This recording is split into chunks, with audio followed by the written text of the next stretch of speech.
Hi, hello, and welcome back to my channel.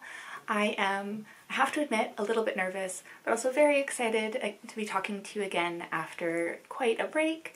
I had a very busy summer here in the Northern Hemisphere, lots of some traveling for work, traveling to see family, traveling to some weddings, so there was lots of bouncing around, and my body kept up with me. I was able to do, honestly, more than I had hoped I would be able to. I'm really pleased. My body kept up with me, and it was a really joyful summer in that way. But if I'm honest, I also needed lots of recovery time in between, and I'm definitely crashing harder than I ever used to, and that involved really not being able to knit, not having the energy to knit, not having the kind of physical capacity to do it with my hands, and I've been having issues with my shoulders, diving right into the health stuff right off the bat with you. But all of that to say, I don't have a ton of knitting to share with you, even though I've been gone for quite a while, but I was working on editing a kind of more project-based video that I'm hoping to share with you soon. I was working on that recently, and it was reminding me just how much joy I got from kind of doing these videos and interacting with you and hearing about, you know, not always the most positive things, but it was really meaningful to me that you were sharing some of your health issues, and hopefully that was making us all feel a little bit less alone, as corny as that sounds. But it's also just been great joy to hear about your projects and tips and tricks, and all of that really did give me such a wonderful sense of community in the autumn. So I'm nervous, but very, very excited to be back with you again today. And I only have one finished object to share with you, so I think I'll jump right into that. And I don't have it with me because I have finally been able to gift the Stor Stormur sweater to my mom. It feels like that project went on for a very long time, and that is partially because I did just find working with the plötulopi a little bit hard on my hands with its kind of reduced elasticity, but I had a good little health week, kind of, just before we traveled to Canada for that visit, and I was able to finish that sweater off. I'm very pleased with it. It fits exactly the way that Mum was hoping it would. She wanted less positive ease than I usually have, and slightly longer body, and she wanted it to come in at her waist just a little bit, and I was quite nervous just because it's not my comfort zone, and I've never knit a sweater, never knit a jumper for anyone other than myself. So I was a bit nervous about getting all of those things right, and she's my mom and she's wonderful, and I knew that she would like it no matter what, but I wanted her to like it even though, even on top of the fact that I knit it for her. And I think that did happen. So I'm very, very pleased with it. And when I arrived in Montreal, I was there for quite a while. When I arrived in Montreal for my friend's wedding, it was quite hot and muggy and very wet, unusually wet. For Montreal, it feels like everywhere I go this year has been unusually wet. But it did have a kind of very unusual dip in temperature while I was there, which is a bit, worrying. That's never happened before in August, to my knowledge, at least not when I lived there. So that was a bit unfortunate in lots of ways, but so much fun because it meant Mum got to wear her sweater. It was cold enough she could just about justify pulling out the, double thick plötulopi with all that color work. So I've got some kind of joyful photos to share of Mum wearing the sweater. She's really excited. She's not finding it as itchy as she was worried she would. That was a concern that she had when I kind of, I did give her quite a heads up about this wool, with, just to make sure that she would know what she was getting into. So she was wearing it with a little silk scarf tucked in around her neck, but she's told me since that she thinks she could even wear it without that. So only one finished object, but a huge success, and one that I'm really glad worked out on the timeline I was planning for, so that I got to give it to Mum in person and be there for the kind of, ooh, trying it on for the first time. So, finished object.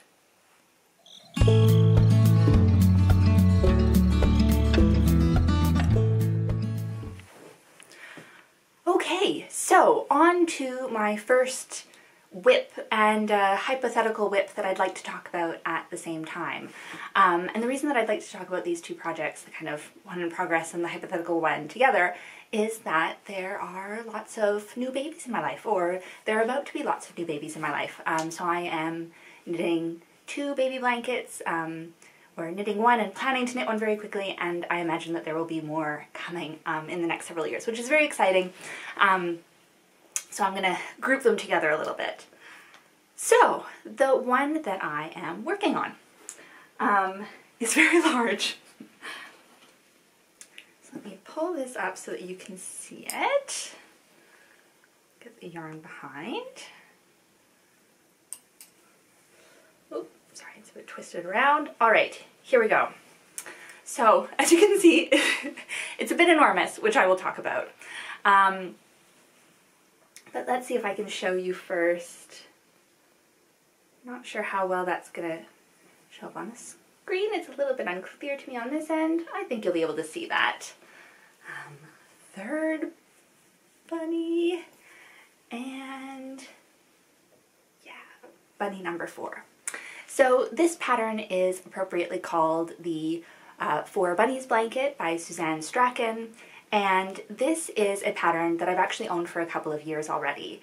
I've probably owned it since about 2018 or so, and I've owned it that long because a knitter that I knew, a really lovely knitter that I knew in a previous city that I lived in, knit this for a new baby in her life, and I just thought that it's such a simple, lovely, really kind of universally enjoyable pattern. I really, you know, I think it's appropriate for all genders. I really can't see any mom or future mom in my life being disappointed by, I mean, you know, it's bunnies. You know, who doesn't love that? And I think it's, you know, minimalist for the people who like minimalism, but fun for the people who don't want just minimalism. So I think it's a really excellent pattern. Now, why is it so big? So let me start first by talking about the yarn I'm using, because for both this blanket and the next one that I'm about to talk about, I'm using acrylic yarn. In this case, I am using Lion Brand's Pound of Love. You can see it was this absolutely, I'm not sure how much a pound is, but it says it's 16 ounces, is that a pound? And 454 grams. So it is absolutely massive. I've used most of it at this point, but you can see how big it really was. And this is the color, I believe, Antique White. Yes, which is 099B. And I'm using acrylic for both of these blankets because both of the mums in question really, you know, want everything to be absolutely machine washable and machine dryable, which is totally understandable. They're not really excited about the idea of wool for their babies, even superwash wool, which is very understandable as well. I think cotton would have been a very good option, but cotton, cotton gives me issues right up to my ears, I feel. You know, every joint along the way, my fingers, my wrists, my elbows have a really hard time with cotton, and my shoulders. I'm having lots of problems with my right shoulder right now. So cotton is definitely out, and that leaves me with acrylic. Acrylic is not my favorite for a number of reasons, but I have to admit that I've been finding this more enjoyable than I remembered acrylic being. I don't know if that's because my sensory memory isn't as good as I think it is, which is very, very possible. It could also be that acrylics are getting better, or I'd never worked with this particular acrylic before, I don't think. So definitely, like, you know, a positive experience overall, and I really like the way it's looking. I think it's, you know, going to be good and fairly indestructible for those toddler squishes and stepping on and all of that stuff. And I'm really pleased with the blanket, but I have to admit that I haven't always been really pleased with it, and it's nothing to do with the pattern. And it's really for a good reason. I shouldn't exaggerate. It's, you know, I've gotten over it. But I did spend about 24, 48 hours probably being a bit disappointed with this project. And I was disappointed with the project. Well, let me explain. Okay, so I didn't quite get this blanket done in time. The baby for whom this blanket is intended has been with us since early in the summer. For a number of reasons that I talked about quickly in the intro, knitting this blanket before I went to Canada so that I could give it to the baby and the mom in person just didn't happen. I just, you know, didn't have enough capacity this summer to get that done. So it was a bit of a shame, But as a very nice consolation prize, I got to work, I didn't quite cast on with them, but I got to work really most of the first half, like most of those first 2 bunnies. I got to work in the room with mum and baby. The mum is one of my oldest friends, and luckily she lives quite close to where my parents are, in the suburbs of Montreal, and she's on maternity leave. I was crashing a little bit by this point and didn't have a lot of capacity to go out and do things, so I just spent a lot of time sitting on her couch with her. I was knitting, she was either nursing or cuddling. I got some good baby cuddle time too, and we drank tea and talked.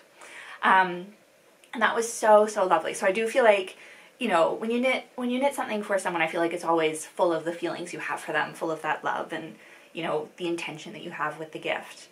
But in this case especially, full of brand new baby love. But I was having such a good time chatting, and it's a fairly simple pattern, and I felt like I didn't have to worry about anything until I got to, maybe I can show you, until I got to that point for casting on, you know, for starting to do the purl pattern with the bunnies down here. You know, it's just garter stitch then stockinette. Easy.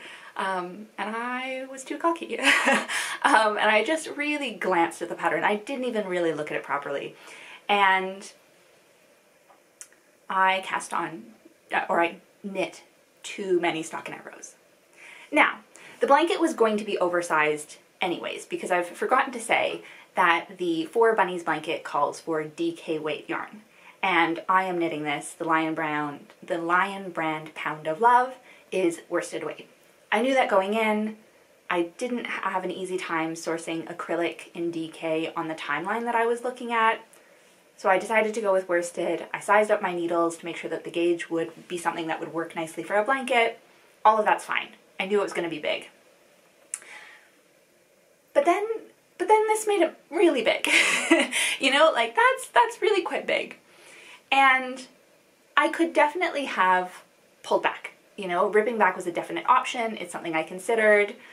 There are a few reasons I didn't do that. The first and main reason is I didn't have any other needles with me. And my strong preference is to pick up stitches with a needle that is smaller than the one I had been using to do the actual knitting.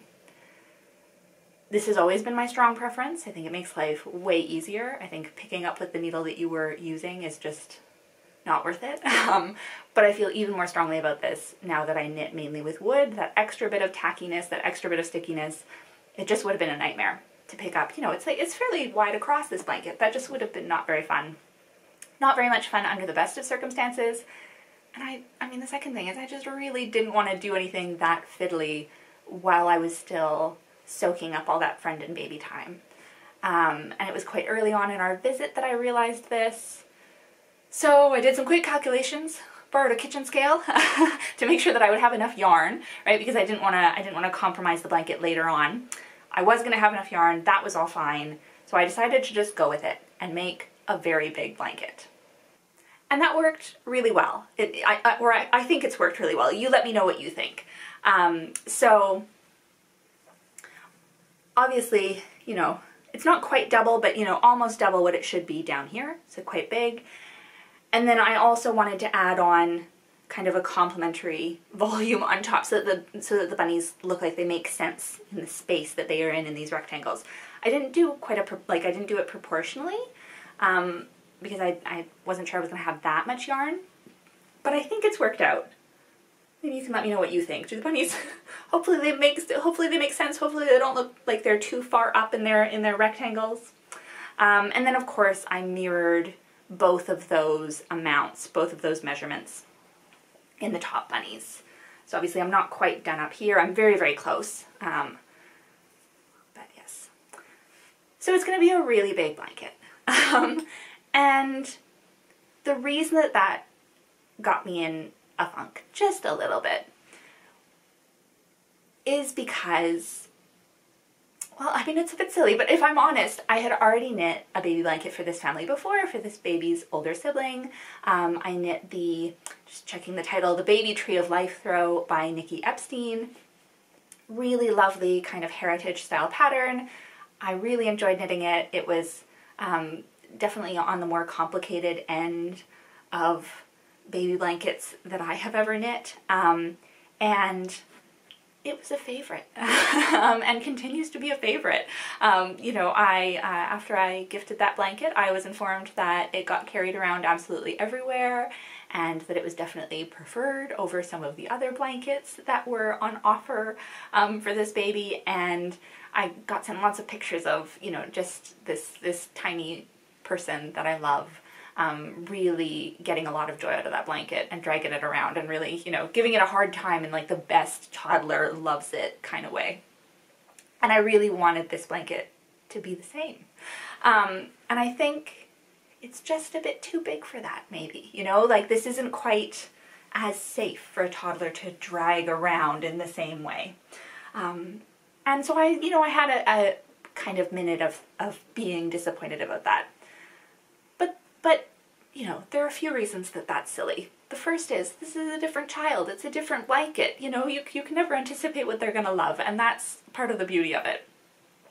But also, I think that this blanket, you know, hopefully will have the potential to grow with them, and to be kind of play a different role in their life, even if it's not a get dragged around, cuddle up with blanket. It is quite large, but, you know, maybe it could be an on-the-bed blanket as they get a bit older, and serve some different purposes. So I spoke with my mom and I spoke with my friend, and both of them are not worried at all. So I'm feeling very good about it now, but I did want to be honest and share that, you know, it's not all peaches and cream all the time over here, and I did definitely have a little, oh, maybe I've done the wrong thing there. But I think it's going to be a successful project overall, and I am very, very close to being done. I almost never guarantee that I'm going to be done something on any timeline because, you know, life and health, but by the time I speak to you next, I do promise that this will be done, because I think I've got like 2 or 3 rows of stockinette left, and then I've got just, you know, that equivalent garter stitch border. So really, really not very much, almost done. And then I will be able to move on to baby blanket number 2.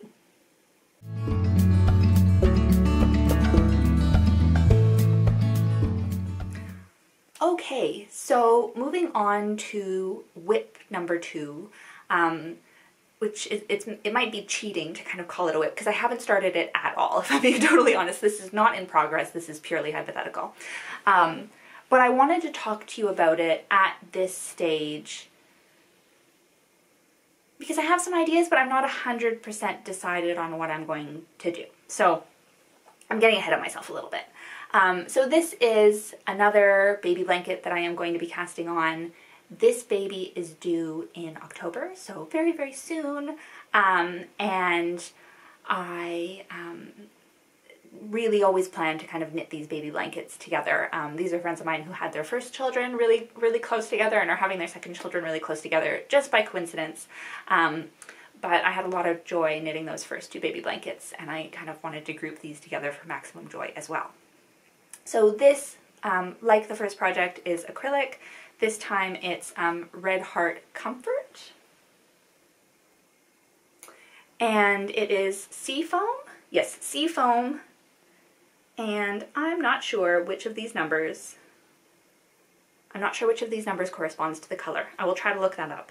Maybe 6002 or 4602, one of those.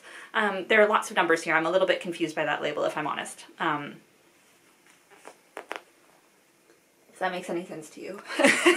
But I will look it up and I will put that in the description as long as the information is something that I can find. So this is another worsted weight acrylic, very, very similar to the previous one. And I had kind of thought when I first cast on that I might knit them both the same blanket, because I just think that that baby bunny blanket is so sweet, and, you know, it's always nice to get a lot of use out of a good pattern. Having just knit that one, and having had the issues with the sizing, I've decided that I would rather not do the same pattern. Partially just because it would be fun to do something new, also because if I knit it again, I think I would want to do it at this, you know, with the right number of rows, and then one blanket would be bigger than the other. And I don't know why, but that just seems, you know, for it to be the same blanket but not quite the same, seems not what I want to do for these two little babies. So I'm picking another pattern, and I have some ideas. I'm not 100% decided. I'm not sure exactly when I'm going to cast this on. I do have a few other projects that I'm hoping to do in parallel, but I just thought that I might run through some of the patterns and see what you think, see if you have any strong opinions, but also just see if you have any baby patterns, even if they don't suit this particular yarn. I think there are lots of babies coming up in my future, so you know, if you have a favorite baby blanket pattern, even if it's not appropriate for this, please do let me know, because I'm on the hunt and I'm feeling a bit stuck in a way that I don't often feel.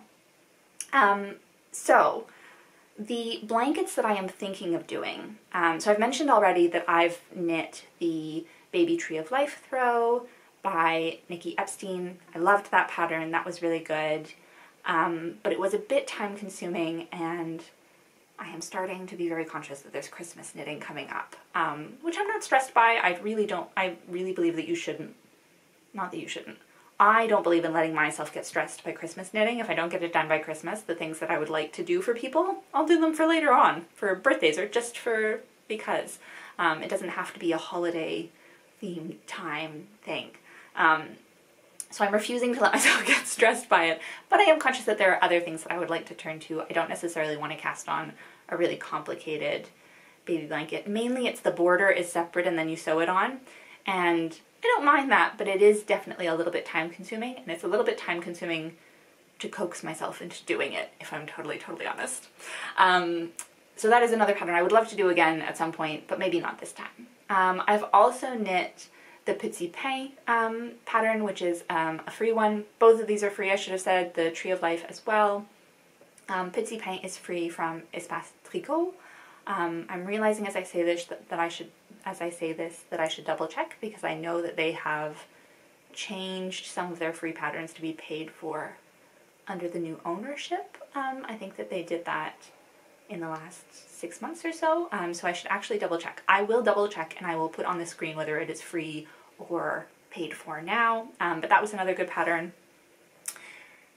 I wouldn't mind doing either of those again, but I'm also looking at the Nanook baby blanket by Suzanne Strachan, so the same designer as the 4 Bunnies. This one I think could be really appropriate with these two polar bears. I think that's really sweet. My hesitation is it is very similar. It might not be as exciting for my brain to do that one right away, but also I'm not crazy about the idea of doing intarsia with acrylic. Especially not acrylic in a worsted weight, just because weaving in those ends, I think it's inevitable that there will be some bulk from that I don't really want. I would worry, you know, I want these to get washed again and again, you know, I want these to really be tough and tumble blankets, and that would also make me nervous about ends coming out. And I also just don't love cutting yarn that isn't, you know, like super washable. I mean, non-super washable, I don't love cutting either, but at least you can splice it back together. At least you can, you know, if you end up with a weird length, you can salvage it by attaching it back to the ball somehow. I don't like that there's kind of some inherent waste in using intarsia with acrylic, or at least the way that I would know how to do that. And I could do it all in one color, but I find myself making lots of excuses, so maybe I'm just not very excited about this blanket. Another option is the Encore Worsted Sampler Afghan by Plymouth Yarn Design Studio. And this one I like exactly because it is a sampler. I think that this would be really fun. None of these stitch patterns look overly complicated or, you know, tough in a physical, hard on your hands, hard on your joints kind of way. But I think that it would be quite nice to have that kind of change and lots of interest, especially when you're not doing any shaping. It really is just a rectangle. So that one's high in my mind as a possibility, the sampler. I'm also thinking of the Lily of the Valley blanket. I'm using the English name. I'm really sorry. I'm not going to attempt with the other one because I will just do a bad job. But that is by Amanda Strick, and I think that this one is really sweet. I do wonder if it's maybe a little bit similar to the Pitsy Pay, which it was the blanket that I knit for this baby's older sibling. So that is, but maybe am I being too picky? I'm probably being too picky. That's my kind of one hesitation there. And then there is also the Lisbeth blanket by Anya Human. So those are by Anya Human. So those are some options that I have thought of. I'm probably going to give it a couple days, so if you have any ideas, please do share. But as I said, there will be lots of baby blankets coming up, so even if I feel bad asking for suggestions in case I have an impulse and actually cast this on tomorrow before I've even had a chance to upload this video. But if I do that, the suggestions will still definitely not be in vain because there are more babies coming. Lots and lots of joy. So that is my not quite whip number 2, but just about.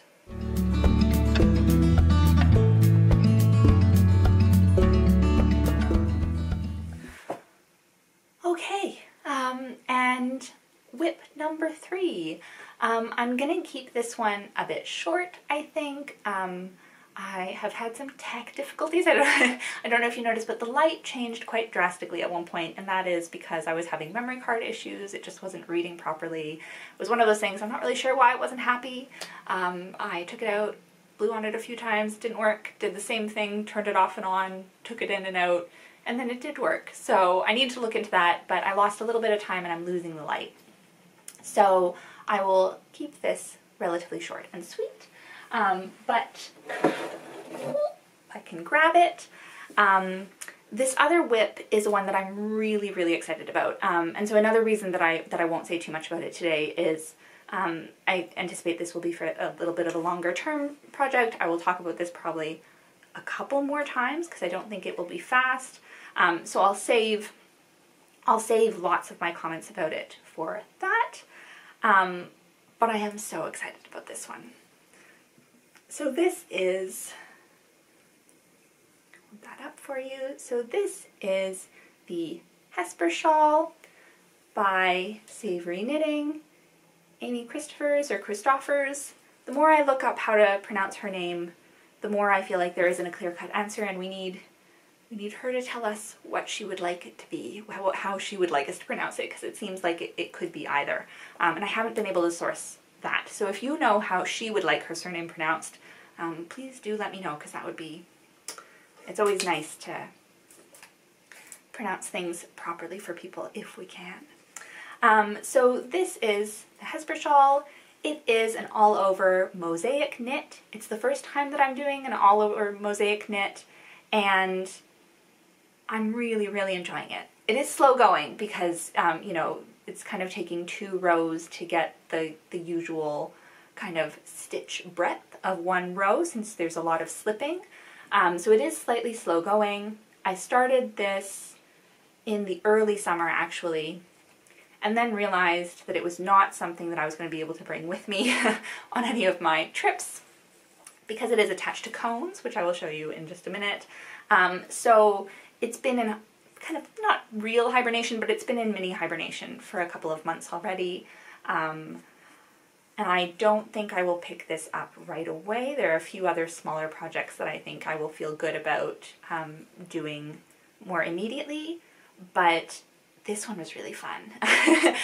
Part of the reason I'm not letting myself pick it up again is I know that if I do pick this one up, I will neglect lots of other things in my life, not just in knitting.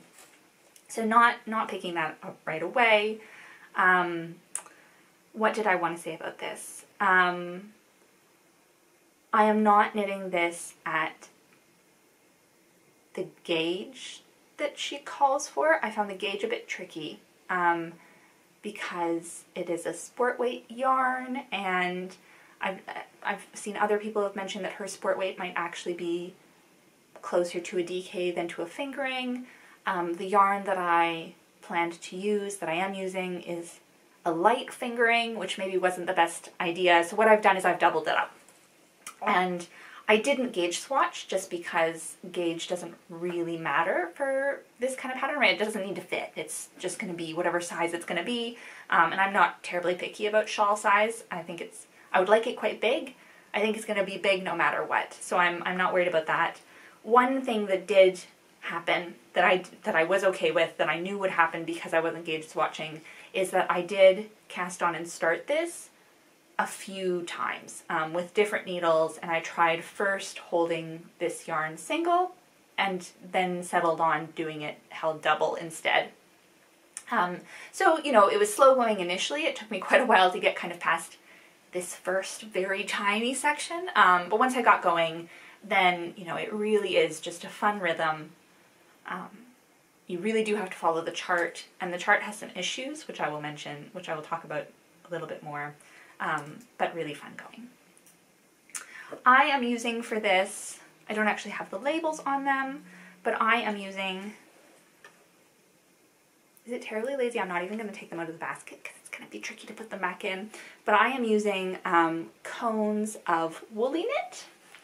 Boop, boop, boop. So I've got, because I'm holding it double, what I've decided to do is I used a ball winder. I did finally buy a ball winder. It was time.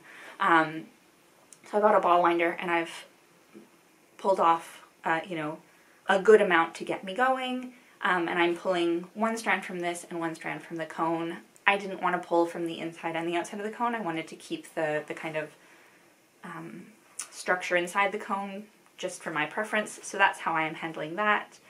I had never knit with woolly knit before. I'd heard lots of people talk about it, lots of people rave about it. I bought these on sale when they had a sale at one point. So I'm doing the jet black and the natural light gray, and I'm very happy with it.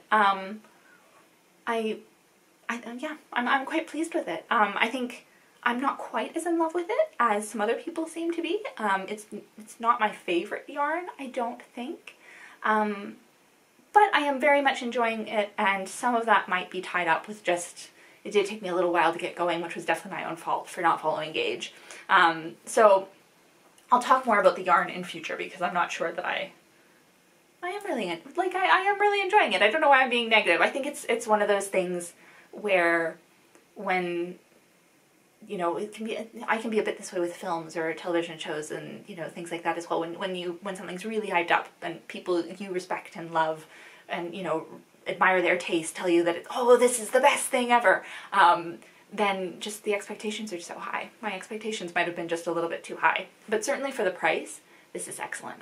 You know, for the price, this is really, really lovely yarn. So I do definitely throw my opinion, my thanks, behind it in that sense. The last thing I'll say about this, I've actually ended up talking about it a little bit, haven't I? I'm not very good at being succinct. I'm not good at passing over. But the kind of one thing I will say about this is there are errors in the chart. And it's a bit of a shame that there are errors in the chart, because it looks like the errors in the chart were noticed really often and have been alerted all over Ravelry, certainly, which is the platform that I use to get patterns mainly. And it's a bit of a shame that the chart hasn't been updated to not have those errors. The errors are not a big deal. Even having not done a large-scale mosaic project before, I found, you know, pretty quickly I understood what was going on. Everything is correct in the chart to my understanding, except it doesn't represent well which stitches should be slipped and which should be knit. And knit, not purled. There's no purling. So it doesn't represent well which stitches should be slipped and which stitches should be knit. That actually, like, once you get into the rhythm of it, it's really fine because it's quite clear on each row. You know, when you're knitting with this color in this direction, you're knitting all the stitches in that color and slipping the other color. And then when you're coming, you know, like they're really, you get into a pattern. But what was really helpful for me initially, and I think made it less scary for me to cast on the project knowing that there were issues, is that there are a number of really generous, lovely knitters on Ravelry who have detailed kind of what the issues are and how to not stress about them, how to handle them. So I will put I will link to them in the description box, just because I think that that kind of generosity is really, you know, meant to be shared. So I really admire those.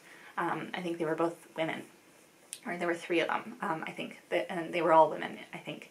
And just like really, really generous and really, really good. You know, all 3 that I read were really clear about what was going on, but it's also always nice to have different voices talking you through that, so that, you know, in case one style of communication clicks better for you, you can do that. So I will link those below. I would definitely say that this is still a pattern worth doing, even though there are issues with the chart.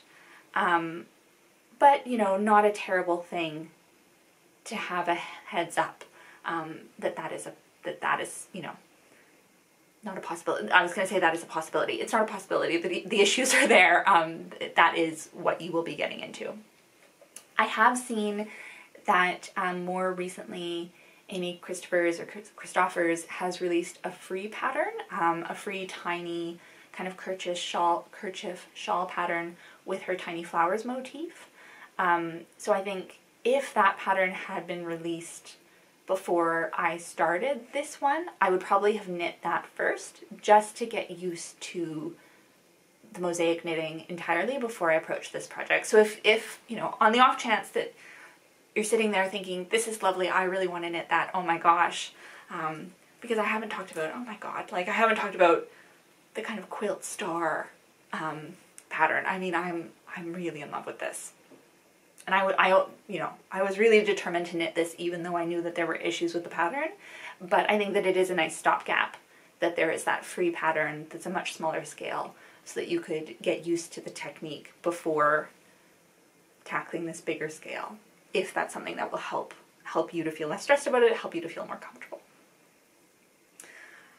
So after all of that, I've talked about that quite a lot, but this is really really going to be something special, and I would love to do one in bright colors at some point. I had the yarn before I decided on the pattern, so that's part of why this is so monochromatic, but I also thought that I love this so much. I am quite a shawl wearer. I like to have things around my shoulders. I like a big, you know, I will wrap that kind of around my neck and then also around my shoulders and my upper body and put it under a winter coat just for extra insulation, extra keeping. I feel like I lose all of my heat from here and here, you know, so keep all of that in. And I think having one in monochrome, in the kind of gray and black, I'll just use it so much. So very, very excited about this, and that's the end of my whips.